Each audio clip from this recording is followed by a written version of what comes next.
Payagan po ninyo na iparinig ko sa inyo ang pahayag ng Iglesia ni Cristo.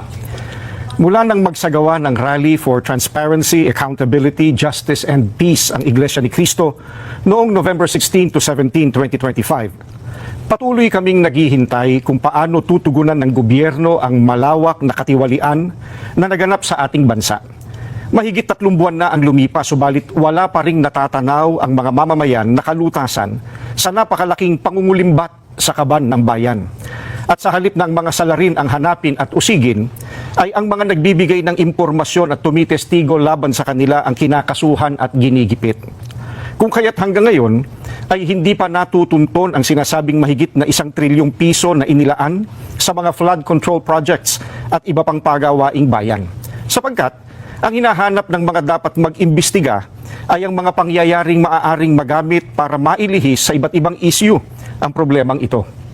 Hinihintay ng mga Pilipino ang sinasabi ng Senate Blue Ribbon Committee Chairman na we will go where the evidence lead us.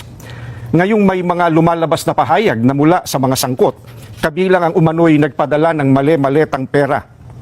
At kamakailan lang ay pinatunayan ng mga dating sundalo na umaming sila ang naghatid ng mga ito.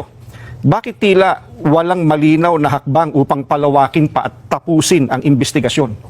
Anong ebidensya pa kaya ang hinihintay upang seryosohing tuntunin ang mga mastermind sa katiwaliang ito? May mga pahayag din na ang paglitaw ng mga dating sundalo ay bahagi ng isang destabilization plot. Kung ganoon ang paratang, hindi ba lalo itong dapat imbestigahan sapagkat ang destabilisasyon laban sa gobyerno ay isang seryosong usapin ukol sa pambansang seguridad? Bukod dito, ang malawakang bahagi ng inihayag ng mga dating sundalo ay tuwiran pa namang may kaugnayan sa naganap na paglimas sa salapi ng bayan. Matamang naghihintay pa rin ang sambayanan, kasama ng milyon-milyong Pilipino sa buong mundo at maging ng mga international media at iba pa na nagmamasid, ang mga kaanib sa Iglesia ni Cristo ay patuloy na nakabantay. Maling isipin na nalilimutan na ng mga Pilipino ang isyong ito sapagkat ang pondong pinag-uusapan ay mula sa buwis at pawis ng mga mamamayan. Ang aming panawagan ay nananatiling malinaw. Ilantad ang buong katotohanan.